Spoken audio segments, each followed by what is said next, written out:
नमस्ते, स्वागत है आप सभी का रेखा की रसोई में। आज हम बनाने वाले हैं कटहल कोफ्ता। तो चलिए चलते हैं अपनी रेसिपी की ओर।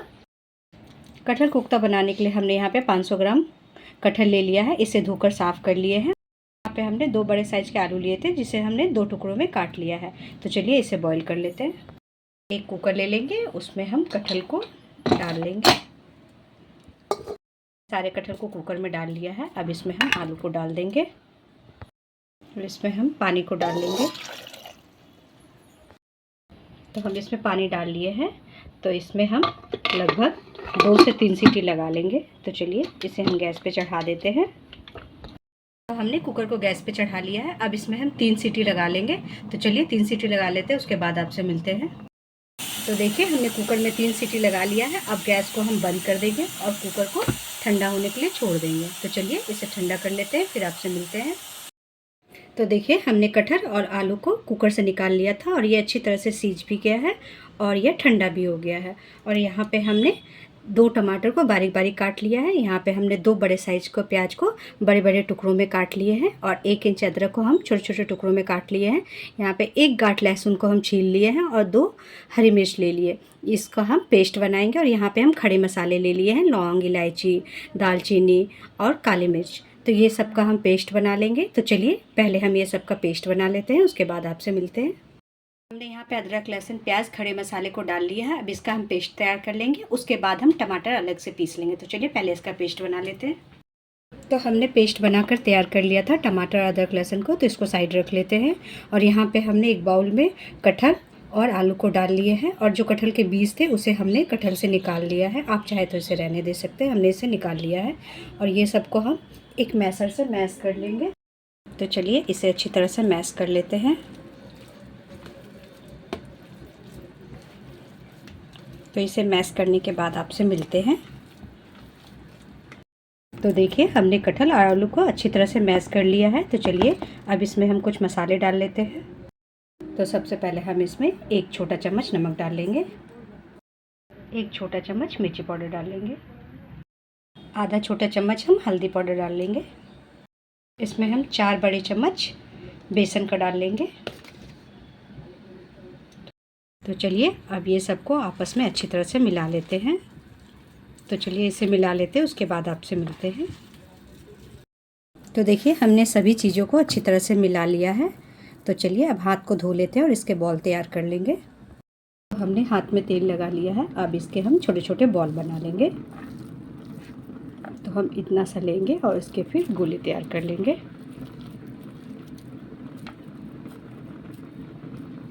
तो देखिए इस तरह से चिकना करते हुए हम एक बॉल तैयार कर लेंगे। तो देखिए हमने एक बॉल बना लिया है। इसी तरीके से हम सारे बॉल बनाकर तैयार कर लेंगे। तो देखिए हमने सारे बॉल बनाकर तैयार कर लिया है। तो चलिए अब इसे हम फ्राई कर लेते हैं।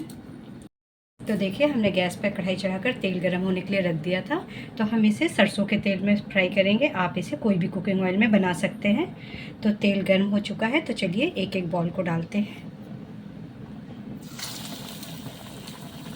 तो कढ़ाई में जितने अटेंगे उतने हम बॉल डाल लेंगे।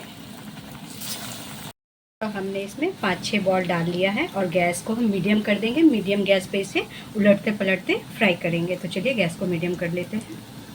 तो देखिए कोफ्ते एक साइड से लाल हो गया था, तो इसे हम दूसरे साइड पलट लेते हैं और दूसरे साइड से भी इसे लाल कर लेंगे। तो देखिए कोफ्ता का बॉल दोनों साइड से अच्छी तरह से फ्राई हो चुका है। तो इसे अब हम तेल से बाहर निकाल लेंगे।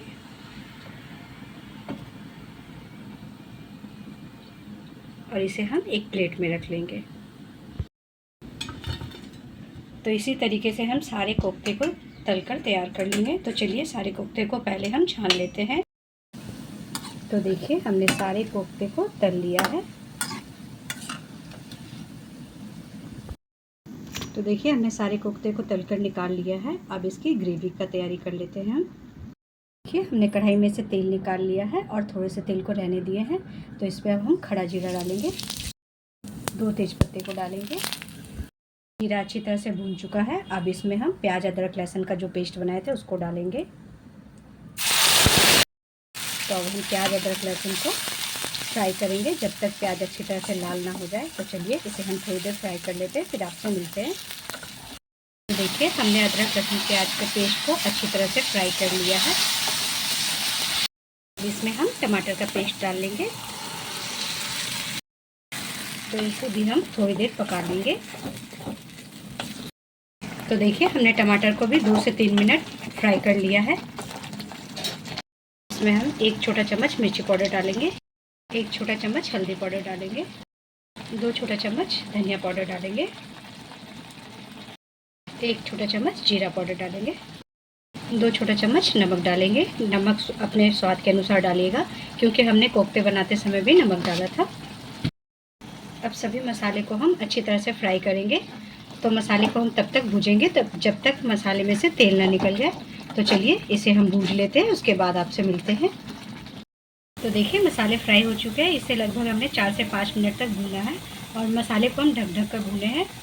तो अब इसमें हम कस्तूरी मेथी डालेंगे और मसाले को हम 1 मिनट कस्तूरी मेथी के साथ भूनेंगे।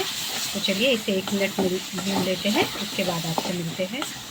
तो देखिए हमने मसाले को फिर से 1 मिनट भून लिया है कस्तूरी मेथी के साथ। तो अब इसमें हम ग्रेवी के लिए पानी डालेंगे। तो पानी इसमें हम लगभग 1.5 गिलास के बराबर डालेंगे। अब ग्रेवी अपने अनुसार रखिएगा। तो चलिए इसे अच्छी तरह से मिला लेते हैं और ग्रेवी में 1 उबाल आने के लिए छोड़ देते हैं। तो देखिए ग्रेवी में अच्छी तरह से उबाल आ चुका है। तो अब इसमें हम कोफ्ते को डालेंगे। तो अब इसमें हम एक एक करके सारे कोफ्ते को डाल लेंगे। हमने इसमें सारे कोफ्ते को डाल लिया है। अब इसे हम कोफ्ते और ग्रेवी को 1 और मिनट पका लेंगे। तो चलिए इसे 1 मिनट पका लेते हैं, उसके बाद आपसे मिलते हैं। तो देखिए हमने कोफ्ते और ग्रेवी को और 1 मिनट के लिए पका लिया था। तो चलिए अब इसमें हम बारीक कटा हुआ धनिया पत्ता डाल देते हैं। तो धनिया पत्ता को भी हम ग्रेवी में अच्छी तरह से मिला लेते हैं। तो कोफ्ते को ज़्यादा नहीं पकाइएगा ग्रेवी के साथ, नहीं तो कोफ्ता टूटने लगेगा। तो चलिए अब गैस को बंद कर देते हैं और इसे 5 मिनट के लिए छोड़ देते हैं। तो गैस को हमने बंद कर दिया है और इसे हम लगभग 5 मिनट के लिए ढककर छोड़ देंगे।